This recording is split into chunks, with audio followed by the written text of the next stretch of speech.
Du dana tu, du dana na. Du dana tu, du dana na. Hey ni katantin, swala lui puya kapil, tina nen kanin fin, mi swal hi ka hoy hil, ka en let kanun dana kipakoy. Tilo tur katia kamat lira toy, kaming chat ve chung la, kalim mana toy. Rui lau ka ngai hun lava ka kai, mi swal hi ka bopil. Mangai te ka liama, tot korong ka tiama, turnen ka infiama, nom hun liama. Heti hian ka zaya, heti hian ka zaya.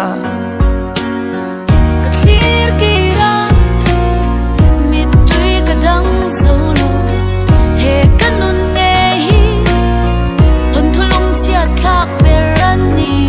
Kamel malam bero, ei mahi. Kamel malam bero, ei mahi. Du dana tu, du dana na. Yo masakaya, no masakan tancho. Katsan vetu trade, kuda anom taku. Ui tunga ray, low mulpo tunga ray. Tu sak tuan kia makutangin min fay. Hunkal to avangin, rin lo ahar. Hulo kal turbo, clear tia mahar. Kaching mit kachinga, hunkal to katlira. Katan ling kachinga, sul ke inetira. Asun tuan mentinga, katan lay tira. Tina chi kachinga, hey mi sing tira. Mungai te kalima, dot korong katima. Tunen kanin fiama, anom huna liama. Heti hiang kasaya, heti hiang kasaya.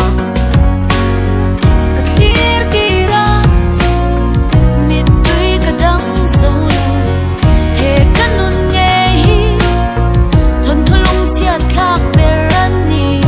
Kamel malam bero, ei mahi. Kamel malam bero, ei mahi.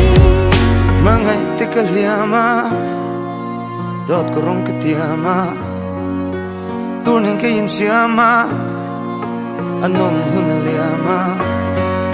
Mangai te ka liama, dot korong ka tiama. Turnen ka infiama, anom hun liama. Mangai te ka liama, dot korong ka tiama. Turnen ka infiama, anom hun liama. Heti hian ka zaya, Heti hian kasaya, heti hian ka zaya. Du dana tu, du dana na. Du dana tu, du dana na.